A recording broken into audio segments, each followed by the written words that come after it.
हस् धन्यवाद बसेर नमस्कार गर्दै सामने देख्नु ए हो ठिक हो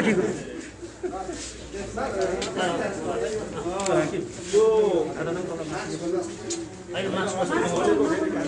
निकाल्नु होइन नखोल्नु यो चाहिँ 25 गते बिहान जुन गोङ्गोबुमा सब फेला परेको थियो त्यो सम्बन्धमा अनुसन्धानको क्रममा विशेष गरी हामीलाई कर्तव्य गरी विवश हत्या गरेको भवन प्रस्तुतिको अपराधमा सब पहिचानको लागि विशेष गरी मिडियाका साथीहरूले यसको व्यापक प्रचार प्रसार गरिदिएको कारणले गर्दाखेरि हामीलाई उक्त मृतक लासको पहिचान गर्न सहज भएको कुरा यहाँहरूलाई जानकारी गराउन चाहन्छु र यसको लागि हाम्रो अपराध महाशाखाको एसएसपी साहब र म स्वयं समेतको जुन टिमले काम गर्यो यसमा चाहिँ यहाँहरूको जुन साथ र सहयोग रह्यो त्यसको लागि हार्दिक धन्यवाद दिन चाहन्छु। यो अपरेसनको नाम हामीले जो अपरेसन भनेर राख्यौँ र यसको चाहिँ सन्दर्भ के भने हाम्रो चाहिँ यसको इनिसिएट चाहिँ हाम्रो एउटा जुन ट्र्याकिङ डग छ त्यो डगको नामबाट हामीले राखेको हो।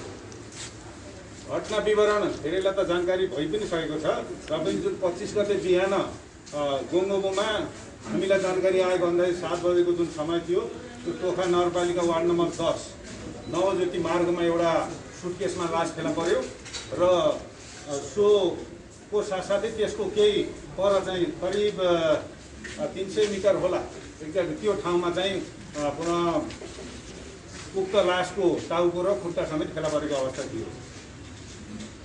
अब यो चाहिँ उक्त वारदातमा संलग्नमा कल्पना मुडगरी पौडेल एकजना महिलाको संलग्नता देखिएको छ र त्यसको साथसाथै मृतकको छोरीले त्यो घटना सब व्यवस्थापनमा उसलाई सपोर्ट गरेको अवस्था मात्रै देखिन्छ। अब यो अभियुक्त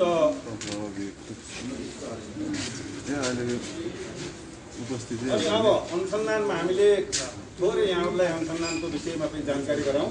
हामीले जो अपरेसन भनेर राखियो इन्सिडेन्ट जुन रुमको कुराहरू गरियो एरिया सिल र सर्च गर्ने काम चाहिँ सुरुमा हामीले गऱ्यौँ अनि चाहिँ तालिम प्राप्त कुकुरको परिचालन गरियो।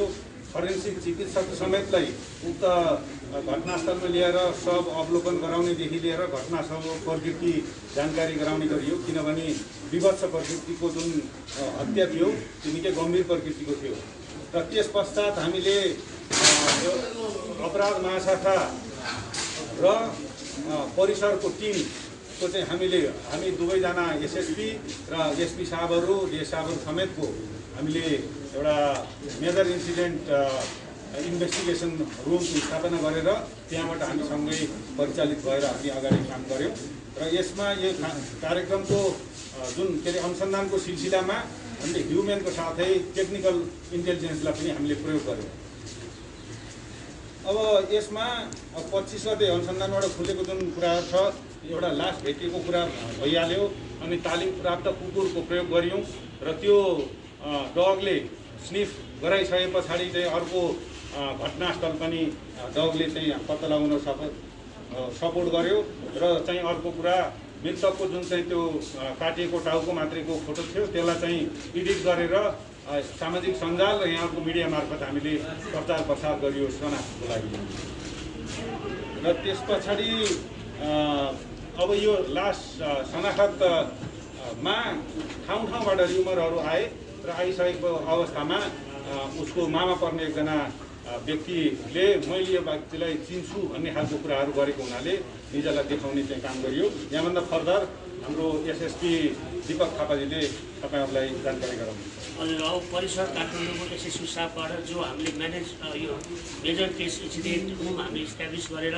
अनुसन्धान विधिका कुराहरू राख्नुभयो यो अगाडि यहाँहरूलाई म के राख्दैछु भने त्यसपछि यहाँहरूले सम्प्रेषण गरेको जुन सूचना थियो शनाख्तका लागि त्यसपछि हिजै मात्र पोस्टमार्टम पश्चात हाम्रो चाहिँ मामा पर्ने नाता पर्नेबाट यो यकिन भयो र यकिन भइसकेपछि मृतक लास चाहिँ कृष्णबहादुर बोराको भन्ने यकिन भयो र जिल्ला रुम्तीगढी रोल्पा रुम्तीगढी गाउँपालिका साथ घर गएर बङ्गबुको एउटा होटेलमा करिब 8 महिनादेखि बस्दै रहेको र त्यसपछि मृतक र अभियुक्तको बिचमा हामी अब त्यसपछि छिर्न सक्यौँ।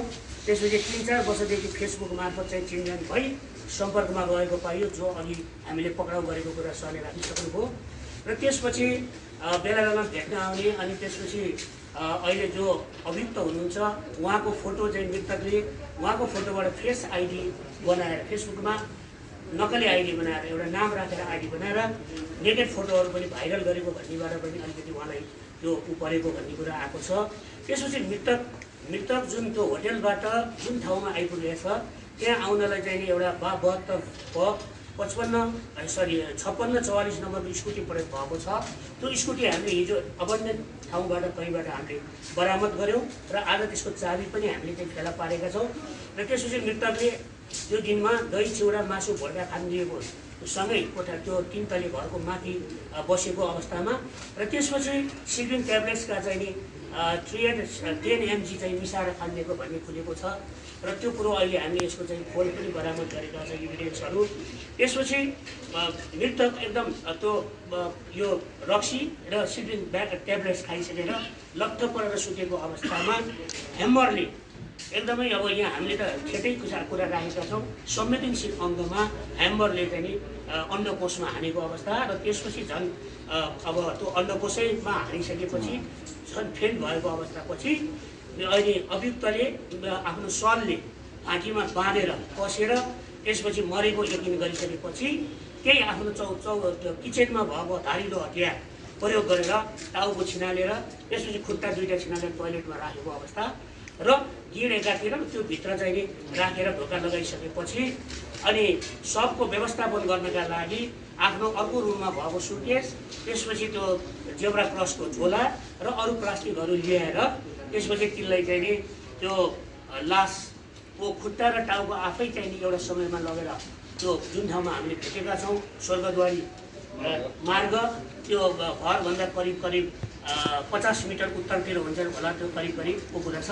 त्यहाँ जुन चाहिँ हाम्रो जो अपरेसन र जो डगले त्यो ठाउँ फेला परेको थियो, त्यो खुट्टा टाउको र त्यसपछि त्यहाँ पुर्याएर फेरि आएर कोठामा बसेर त्यसपछि त्यो अरू बाँकीलाई सुटकेसमा हालेर नाम्लो डोरी बोरासहितको नाम्लो डोरीले त्यसपछि अर्को त्यो हाम्रो जुन सुटकेस भेटेको ठाउँ छ त्यहाँ चाहिँ पुर्याएर राखेर बसेको अवस्था। र हामी बिहान 7 बजे हामीलाई खबर प्राप्त भएपछि हाम्रो दुवै एसएसबी सहितको होल टिम काठमाडौँ परिचालन भयो र त्यसपछि तिनी महिला 4 महिना 25 गतेका दिनमा बिरामी आगो ल्याएर चाहिँ काठमाडौँबाट फर्केको चाहिँ एम्बुलेन्समा उहाँ चाहिँ माइती घर जाने भनेर आफ्नो बच्चासहित उनी चाहिँ फर्केर गएको अवस्था रह्यो र उनको नाम चाहिँ अनुसन्धानको क्रममा कल्पना मूलभरि पौडेल भन्ने खुल्न आयो र यिनैले चाहिँ हत्या गरेको स्वीकार पनि गरिसक्नु भएको छ र उहाँकै कोठाबाट हामीले जति पनि सबुत प्रमाणहरू छ त्यो सङ्कलन गरेका छौँ, चेन अफ कस्टडी म्यानेज पनि गरेका छौँ र छोरी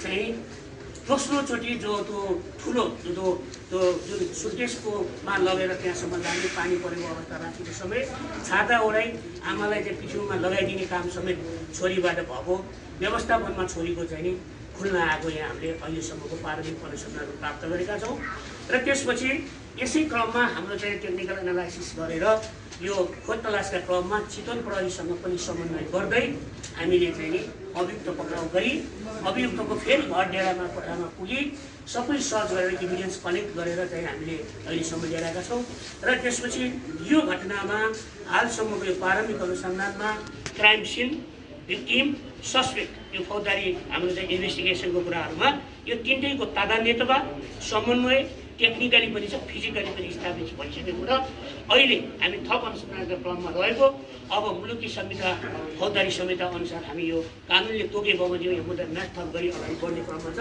यही कुरा यहाँहरूलाई सूचित गरौँ भनेर नै हामीले चाहिँ नि यो यहाँहरूलाई चाहिँ नि अहिले प्रेस मिटको आयोजना गरेका हौँ। अनि घटनास्थलमा बरामद भएको दसी अघि पनि सरले राखिसक्नु भएको छ, धारिलो हतियार जो काट्नु प्रयोग भएको त्यो हामीले ल्याएका छौँ। अहिले यहाँले सबै बाहिर डिस्प्ले गरेका छौँ। हिर्काउन प्रयोग भएको ह्यामर जो संवेदनशील अङ्गमा, त्यसपछि रगत लतपतिको पन्जा, न्याटेसको टुक्रा रगतसहितको घाँटी कस्न अभियुक्तले घाँटी कस्नका लागि प्रयोग भएको निजकै कालो सल, सुटकेसको ह्यान्डल र नाम्लोमा पुर्याएको डोरीको टुक्रा पनि कोठामा बरामद भएको छ। र ह्यान्डल चाहिँ फुत्किएको छ, त्यो ती थियो। र त्यसपछि मृतकले लगाएका तथा झोलामा रहेका मृतकका कपडा पनि त्यही घटनास्थलबाट हामीले लिएर आएका छौँ बरामद गरेर। र सिल्भिङ ट्याब्लेट्स जो 5 वटाको कुरा छ, फोन पनि यहाँ छ। र विभिन्न मोबाइल सेटहरू ल्याइ हामीले चाहिँ अनुसन्धान चाहिँ अहिलेको प्रारम्भिक अनुसन्धान छ। यति राख्दै यहाँहरूलाई कुनै त्यस्तो जिज्ञासा छ भने कृपया राखिदिनु हुन अनुरोध गर्छु। धन्यवाद। ती महिलाले मार्नै पर्ने कारण चाहिँ के रहेछ सर? यो यहाँ अहिले निकल साहबले पनि भन्नुभयो कि चाहिँ नक्कली फेसबुक आइडी उनको चाहिँ फोटो राखेर उसलाई अलिकति प्रेसर दिएको स्थिति देखिन्छ। र अहिले यो हामी भर्खरै एउटा अनुसन्धानको चरणमै भएको हुनाले स्टोरीहरू पछिको दिनमा फरक पनि आउन सक्ला। त्यस कारणले अहिले चाहिँ हामीलाई धेरै विषयवस्तुहरू यस सन्दर्भमा अझै अनुसन्धान गर्नु बाँकी छ। त्यो विषयहरू हामीले अनुमान गर्ने मात्रै विषय हुन्। त्यो विषयहरू अहिले प्रारम्भिक अनुसन्धानको चरणमा स्थापित भएको अवस्था छैन। जस्तै तपाईँले त अर्को 4 जना लेडिजहरूलाई नै समात्नु भएको भन्ने थियो, त्यो खास के रहेछ त्यो विषयमा फेरि भन्नु। यसमा यस्तो हो, हामीले यो सोधपुछ क्षेत्रमा म्यानुअली टेक्निकली सबै विधि प्रयोग गरेर हामीले गरेका हौँ। त्यो बेलामा सोधपुछ गर्ने कुरा र पक्राउ गरेर मुद्दा चलाउने कुरा फरक पाटोमा जस्तै घरमा समातेको भएर सामान्यतया होइन, हामी सोधपुछका लागि समातेका छौँ। 3 जना 4 जना होइन, धेरैजना गरेका छौँ। र त्यसमा अर्को मैले थपिदिन्छु। यहाँले हामीले 4 जनालाई समाउनुको पछाडि एकजना महिलाको हात काटिएको अवस्था थियो र त्यहाँ चाहिँ रगत पनि फेला परेको हुनाले स्वाभाविक रूपले त्यो अनुसन्धानको क्रममा हामीले क्लियर गर्ने विषय। सर मृतक र महिला बिचको सम्बन्ध केही खुल्यो सर? यस्तो चिनजानको यहाँ हामीले अघि पनि यहाँलाई जानकारी गराउँ। 3-4 वर्ष अगाडिदेखि सुरुमा फेसबुकमा चिनजान भए पश्चात उहाँहरूको बिचमा भेटघाट हुने उहरू देखिएको छ। त्यही बाहेक अरू अहिले थप हामीले अनुसन्धानकै क्रममा जस्तो 2 जना प्रेममा रहेको भन्ने कुरा नि के हो सर? त्यो चाहिँ अलिकति केही खुलेको छ? के भन्नु पऱ्यो? मृतक र जो अहिले पक्राउ परेको महिला बिच प्रेम सम्बन्ध पनि थियो भन्ने खालका कुराहरू आएका छन्। यो अहिले स्थापित भएको अवस्था होइन। हामीले साथी हुँदैमा प्रेम सम्बन्ध अथवा परिवार भन्ने भन्दा पनि उहाँ चाहिँ पहिले नै म्यारिड महिला हो र उहाँका 3वटा नानी बाबुहरू छन्। त्यस कारणले अब अरू कुराहरू चाहिँ अब सम्बन्ध चाहिँ कस्तो थियो भन्ने कुरा उहाँहरूले बुझ्ने कुरा भयो र हामीलाई चाहिँ त्यो प्रेम आदि कुराहरू भन्ने आइसकेको छ। कोठामा पटक आवत जावतको कुराहरू पनि रहेछ फेरि? पटक भन्ने कुरा चाहिँ त्यति होइन, तर कोठामा आउने जाने भन्ने कुरा हो। के साथी भएपछि आउने जाने क्रमको विषयलाई हामी अन्यथा अहिले तत्कालै हामीले डिक्लेयर गर्न मिल्ने खालको अवस्था हो जस्तो लाग्दैन। यसमा खुलेका धेरै कुरा छन्। यहाँ अनुसन्धानमा खुलेका धेरै कुरा हामीले प्रारम्भिक यहाँलाई जानकारी गरायौँ। जस्तो अब बोलाएर आए, के गरेर आए भन्ने कुरा यी सबै अब फर्दर इन्भेस्टिगेसन, अहिले प्रिलिमिनरी इन्भेस्टिगेसन कुरा यहाँले लाग्यो। फर्दर इन्भेस्टिगेसन अब हामी अदालतमा न्याक्थर गरेर अगाडि बढाएर आएको छौँ। त्यसपछि जानकारी गरौँ। आर्थिक लेनदेनको कुराहरू कतिको जोडिएको होला? अब एउटा यहाँलाई म निवेदन गरौँ, अपराध हुनको लागि कुनै न कुनै इस्यु चाहिन्छ। त्यो के इस्यु थियो भन्ने कुरा अहिले नै हामीले चाहिँ मैले यहाँ सुन्दर साहबले पनि भन्नुभयो, मैले पनि योभन्दा अगाडि भने कि हामी अहिले प्रारम्भिक अनुसन्धानकै कुरामा छौँ। अहिले हामीले जति कुराहरू यो इभिडेन्सहरूले उहाँहरूलाई चाहिँ जोडायो, त्यो जोडाएको कुरामा दुई मत रहेन। अभियुक्त उहाँ नै हो भन्ने कुरामा यहाँ दुई मत छैन, किन टेक्निकल्ली पनि स्थापित भएको छ र अभियुक्तका जुन पर्सनल बिलोङ्गिङ्स पनि त्यो वारदात स्थलमै चाहिँ बरामद भएको अवस्था छ। अनि त्यसमा दुई मत रहेन। अरू सम्बन्ध के कस्तो थियो, के कुन कुराहरूले रिस उठ्यो भन्ने विषयहरूमा एउटा जुन चाहिँ फेक आइडीको कुराहरू र त्यसको माध्यमबाट ब्ल्याकमेल गरेको भन्ने कुराहरू उहाँको अहिले भनाइ छ। त्यो बाहेक फर्दर कुराहरू चाहिँ पछि खुल्दै जानेछ। सम्बन्ध व्यवस्थापन गर्दाखेरि सहयोग गर्ने छोरीलाई चाहिँ आमा र ती मृतकको बारे के थाहा थियो? केटाले बनायो, केटाले केटीको नाममा केटीको नाम र उसको फोटो राखेर गराएको अवस्था। छोरीलाई चाहिँ के कति थाहा रहेको छ त्यो मृतक र आमाको बिचको सम्बन्ध? छोरीलाई सब व्यवस्थापन गर्न सहयोग गर्ने छोरीलाई 15 वर्ष प्लस। सर एकपल्ट अभियुक्तको तस्बिर फेरि देखाइदिनु पर्यो। अभियुक्त त सार्वजनिक पक्कै गर्नुहुन्न होला होइन गर्छौँ गर्छौँ, बाहिर गर्छौँ, बाहिर गर्छौँ। एकजना गर्छौँ, अन्डर एजको छोरीलाई हामी गर्दैनौँ, नाबालिग हामी गर्दैनौँ। अन्डर एजको गर्दैनौँ। हामी सब व्यवस्थापनमा जो छोरी हुनुहुन्थ्यो उहाँको हामी संसार गर्दैनौँ। अर्को चाहिँ छोरीले त्यो नेकेड फोटोको बारेमा चाहिँ त्यो नेकेड फोटो चाहिँ केटाले बनाएर उहाँको नाममा बनाएर उहाँको राखेर फेक आइडी बनाइ त्यो भित्र चाहिँ तपाईँको चाहिँ पठायो। अहिले तपाईँहरू कति चाहनु भएको छ? अहिले हाम्रो अन्डरमा हाम्रो अहिले एकजना